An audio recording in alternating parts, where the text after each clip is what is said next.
Mistress Lys, Commander Aldin, it gives me great pleasure to formally welcome the city-state of Alamigo to the Eorzean Alliance.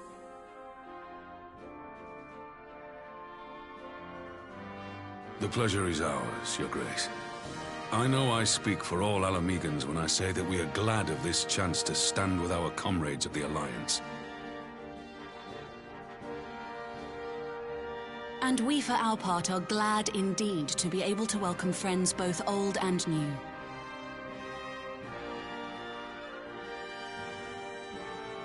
Lord Hien of Doma, at your service. Pray, accept my heartfelt thanks for your generous invitation. Nay, 'tis we who must thank you for journeying so far. And 'twould be remiss of me not to acknowledge the part the Scions of the Seventh Dawn have played in bringing all of us together. In times of great unrest, you and yours have been our constant companions, without whom we would not be here. With apologies to Lord Hien and Mistress Alisaie, it occurs to me that we have not gathered in this way since that fateful day in Uldar. The day I lost my arm and my freedom. As I lay in my cell, never did I dream that I would one day be given the chance to represent my homeland at this council. I would not even be alive had you not plucked me from the jaws of death. You, Yugiri, and Alphino. Would that the lad could be with us.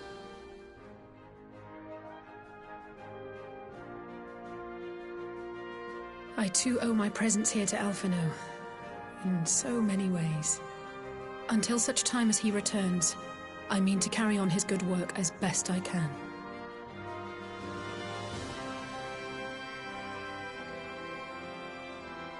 Come, friends. Let us leave the past in the past and turn our eyes to the future. My Lord Hien, pray, tell us how things stand in the East.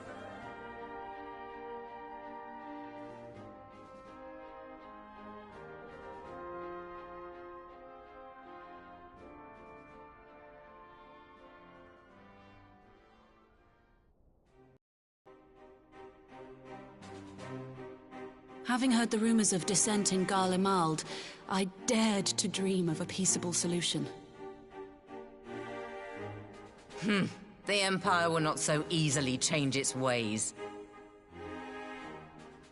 If the Garleans have a mind to take back Doma and Alamigo, we'll be hard-pressed to stop them, even with the might of 6 nations. But while we lack the strength to fight the tide, a course may yet present itself, if we read the winds aright. The winds suggest but one course to me. One which leads from the sea unto the river and thence to the source of all our woes. The Ascians. Indeed. All here have felt their blighted touch. It was the bringers of chaos who nurtured the Archbishop's tyrannical ambitions. They who bestowed upon him the secrets of summoning, as they have so many others before and since. And while they remain, we shall know no peace. Our objective is clear. The question is how to achieve it. That our enemy parades about in Xenos' skin poses problems in itself, but ere we get to them, how are we to infiltrate the Empire and get close enough to strike?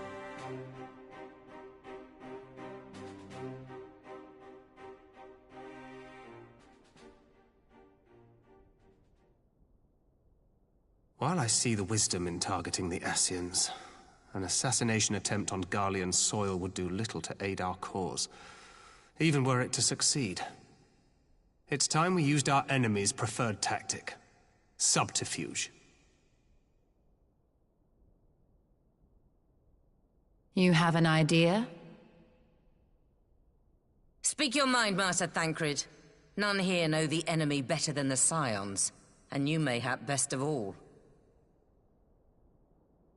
Whatever it is you propose, we will give it fair hearing. On that you have my word. Very well, Admiral. My proposal is thus. We dispatch the shinobi to Imperial territory. There, they sow the rumor that the Crown Prince perished in the battle for Alamigo, and that the man parading around is in fact a corpse inhabited by a servant of darkness.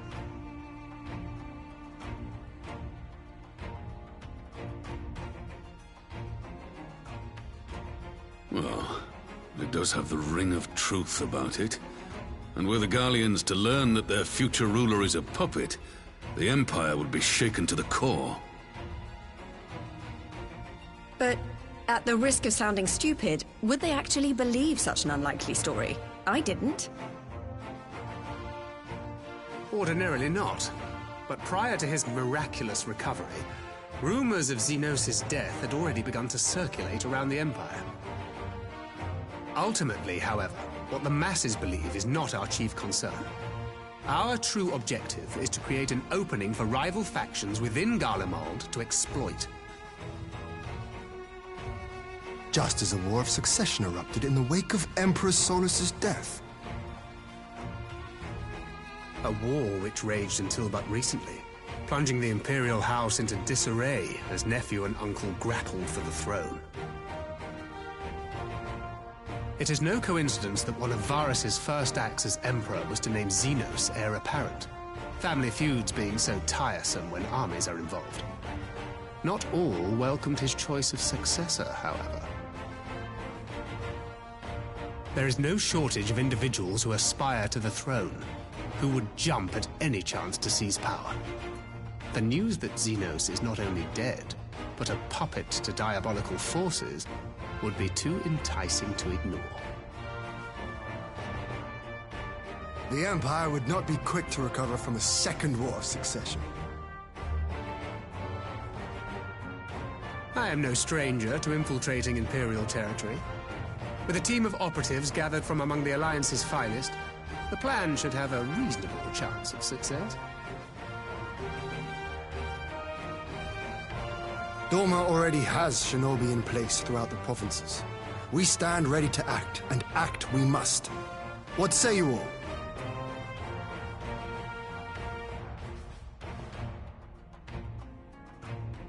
I'm for Master Thancred's proposal. We shine a light upon the Ascian and test the Empire's unity. 'Twas his plot that scuttled Doma's negotiations, was it not? Why then, if we can eliminate him, there may yet be a chance for peace. Let us wage this war of subterfuge, that we may one day lay down our arms. Gods know we never will while the Ascians remain.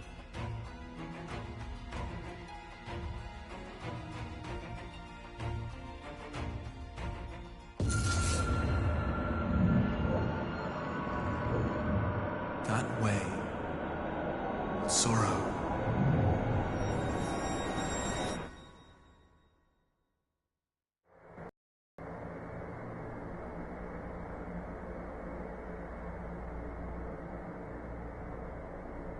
History must be changed.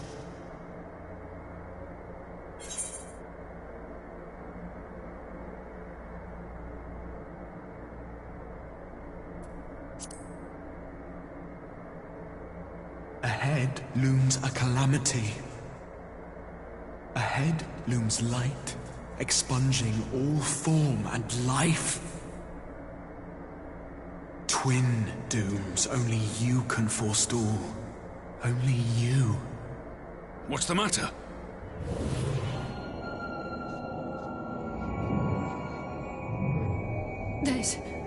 There's a voice. Spies in our midst? Nay, I sense no such presence.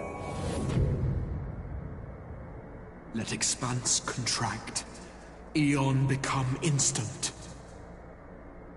Throw wide the gates that we may pass.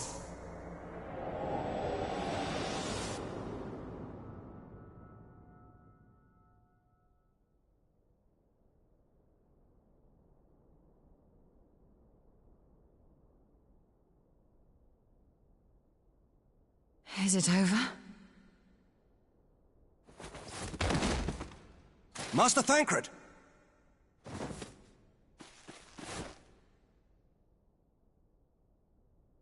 12 for Fend. Bear him to a private chamber. Have every healer make ready.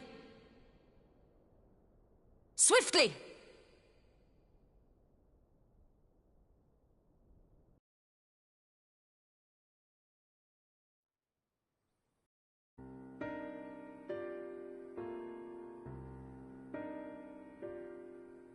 Master Thancred remains in slumber. Though his vital signs appear stable, he's unresponsive. What could have done this? And why just him and not the others? I'm afraid we could not identify the cause, my lady. Our examinations revealed no wounds, nor the presence of any poisonous substances. Gods, that only makes it worse. You're to let us know the moment there's any change, all right?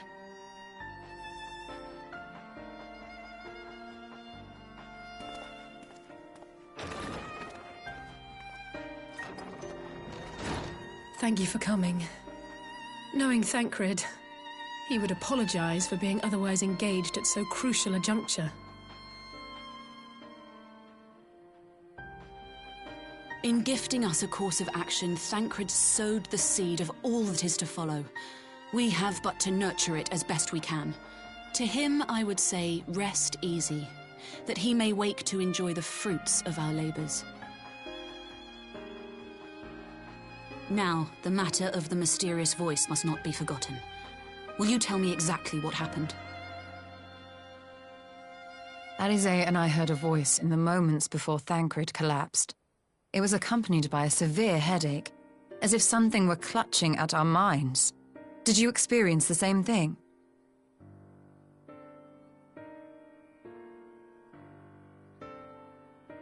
So, in between the voice and the pain, you felt as if you were somewhere else entirely?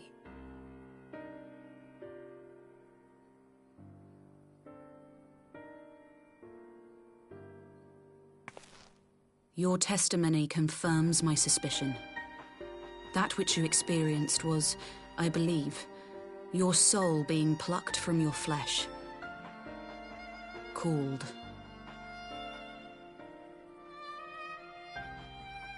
Called?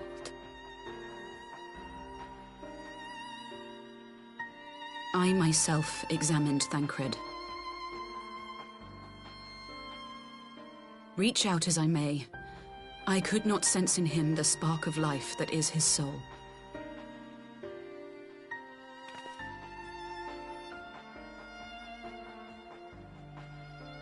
That Thancred alone was stricken so is likely due to his heightened sensitivity to the effects of ether, a consequence of his prior possession by the Ascian La Habrea. The owner of the voice, whoever it may be, reached out to you, called your souls, and in so doing, caused you and yours such pain. But if that's true, where exactly are we being called to? I know not. Yet one thing is plain. Whoever waits for you on the other side is possessed of a power unlike any I have ever known.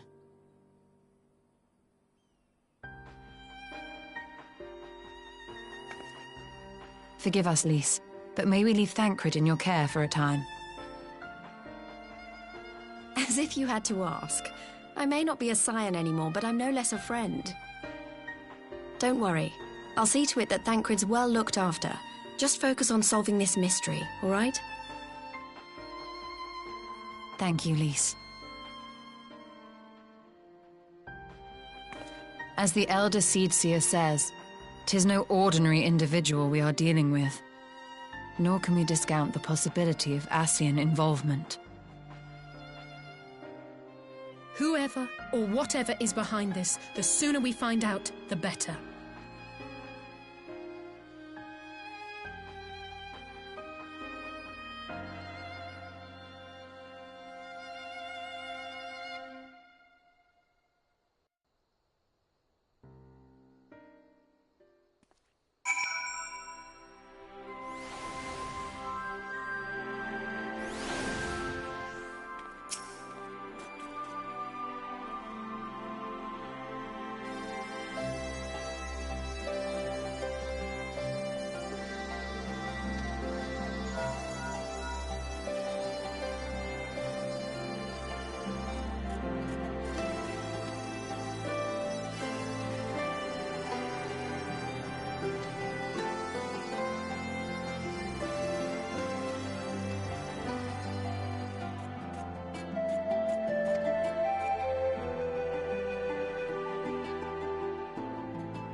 Urianger! Gods, it's good to see you. Would that our meeting were under happier circumstances. I judged the voice sufficient cause for concern even before you sent word of its effect on our comrade.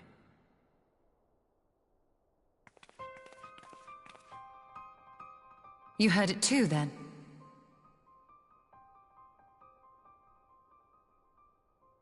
Aye. And all but certainly at the selfsame instant. Alas, pained as I was, I could make little sense of what few words did then reach mine ears.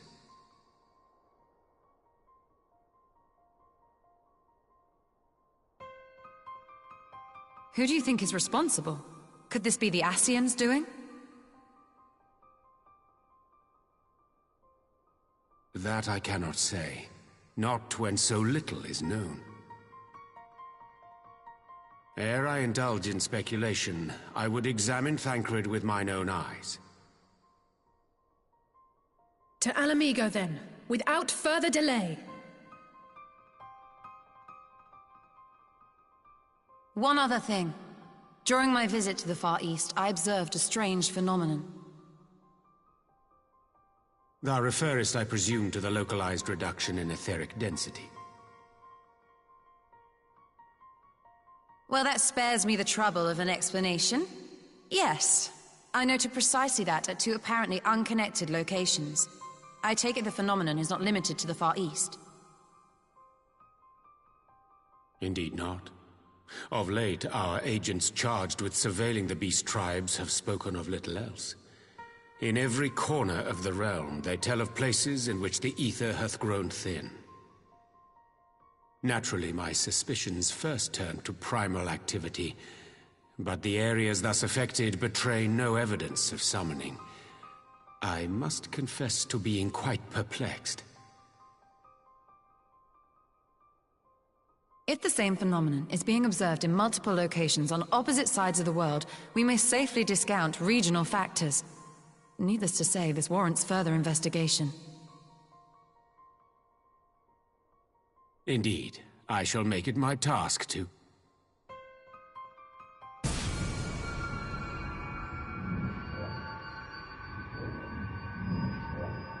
The voice. It calleth to me once more.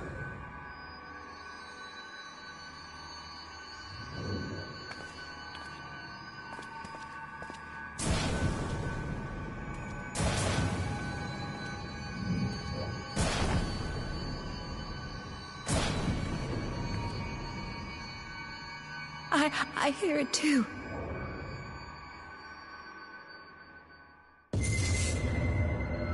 Only you. Only you. No! Ishtola! Urianger! Throw wide the gates.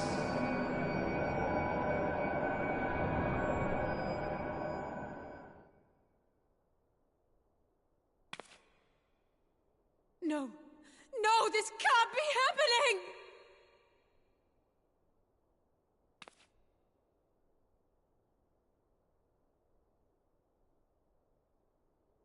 Y'shtola! Urianger! Open your eyes!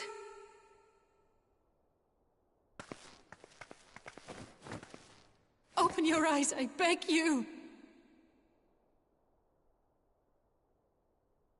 Say something!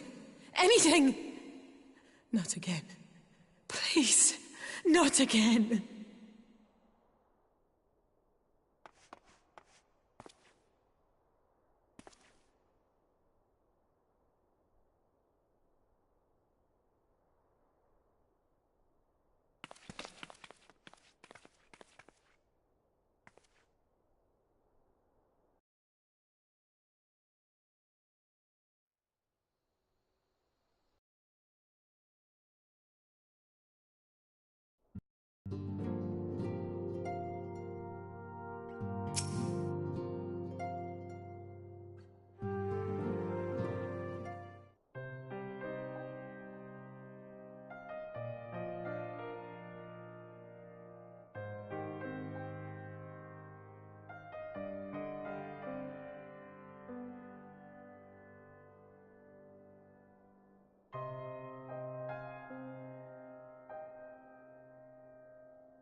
Here he is, my lady.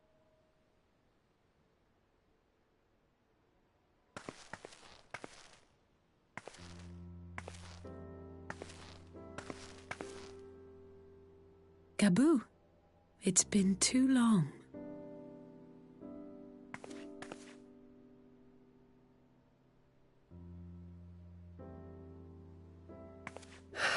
I'm afraid there's been no change.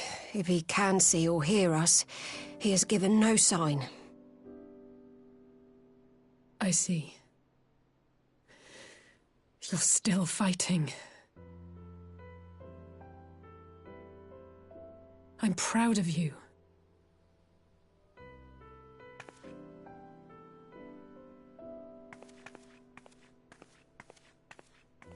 We promised that we would come and visit you together, didn't we? Alphino and I. I'm sorry that we haven't managed that yet.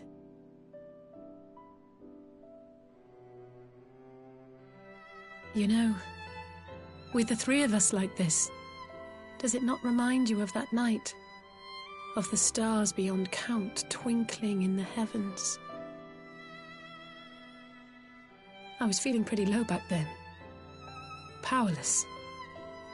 But I knew that my brother was close by if I needed him, and that the others would be waiting for me back at the Rising Stones. Not like now.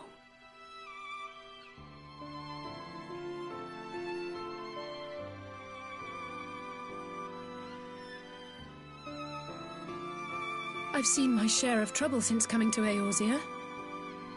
Been reminded again and again of my limitations, of how little I can change about this world. And I've come to know the sorrow of parting all too well.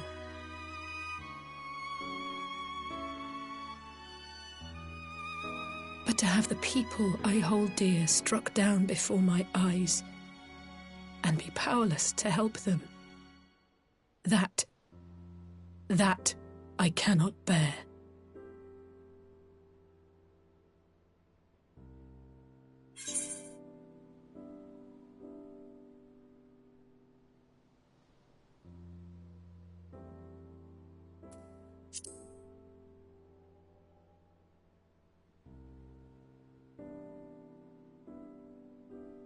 No, I don't. You're right. It's pure arrogance to imagine I can solve everything by myself. You'd think I'd have learned that by now. Thank you. I don't know what I'd do without you.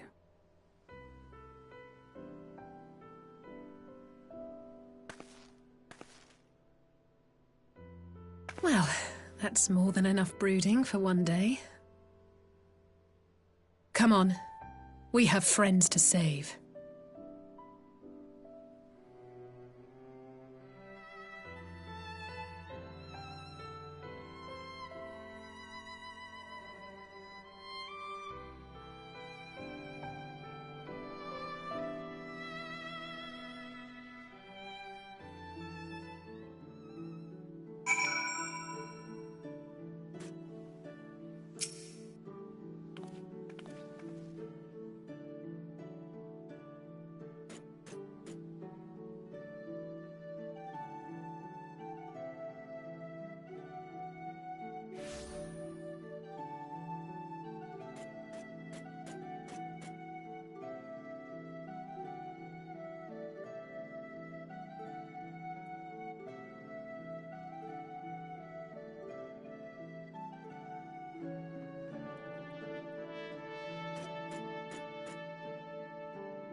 The populares no longer present an obstacle.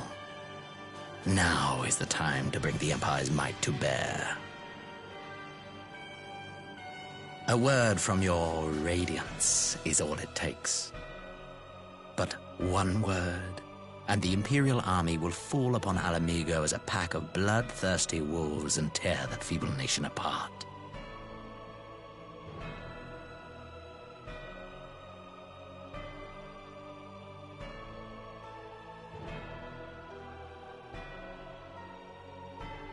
Have you no words for me?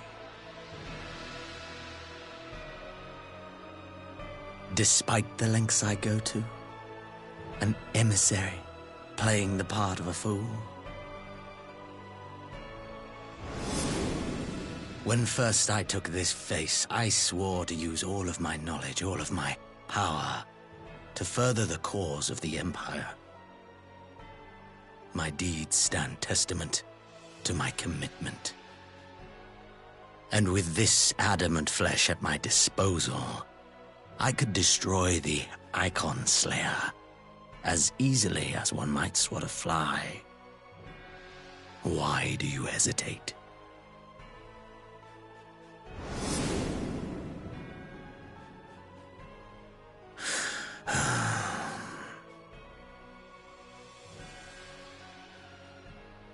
Our enemy is resourceful. Though victory is certain now, it will not remain so indefinitely. Deliberate if you must, but be quick about it. We'll speak again when you have unburdened yourself of doubt. Until then, I take my leave, Father.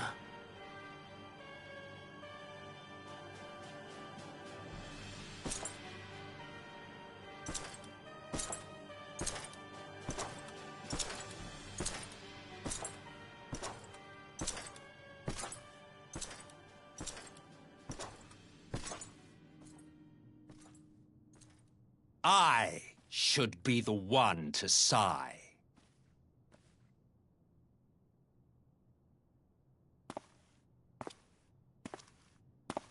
I played my part to perfection.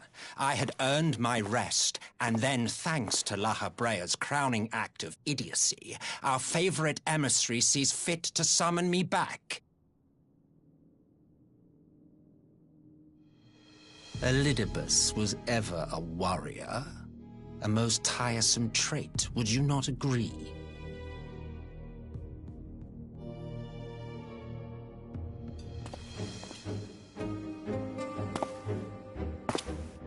What?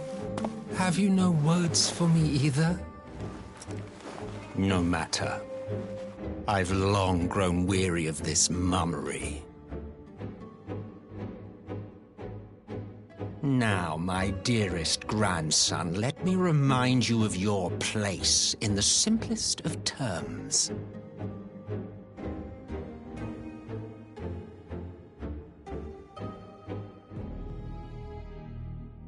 You do not make judgments, you administer them. Swiftly and to the letter. Naught else is your concern.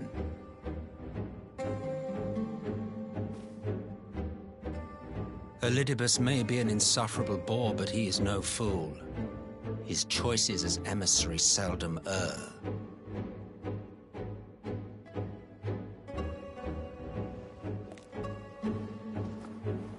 If aught threatens the balance twixt light and dark, it falls to you to remove it. Be it by your own hands or by your armies, you have ample means at your disposal.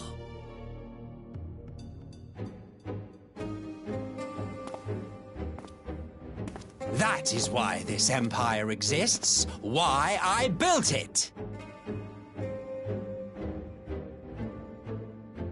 Oh dear, have I touched a nerve? You always were an easy one to read. I pity you, I do. As they say, ignorance is bliss.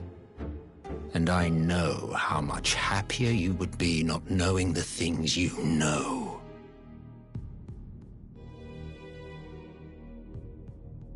The Founding Father was an Ascian, and he created the Empire solely for the purpose of sowing the seeds of chaos.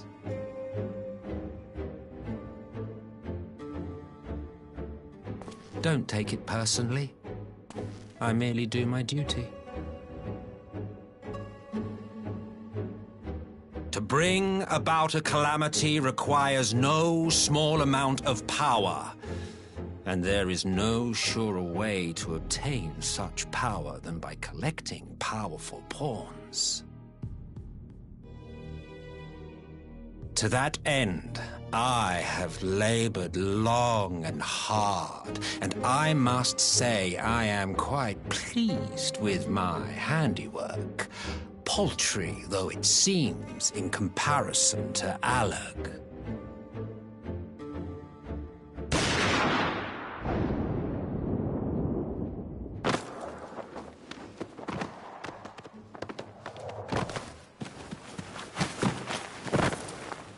You fiends are overfond of your own voices.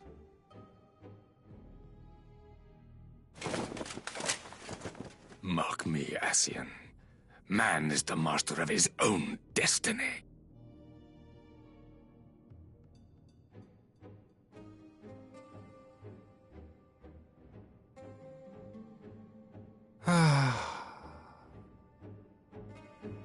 Such a waste of time and energy, both yours and mine.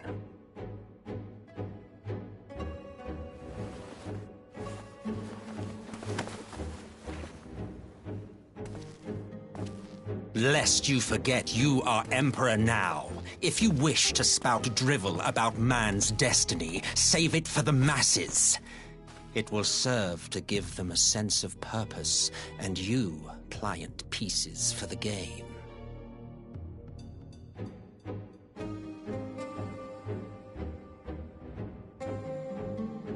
Oh, do stop sulking, boy. You, of all people, should understand. Ours is a struggle to restore both mankind and the world to their rightful state. Viewed thus, our goals are one and the same.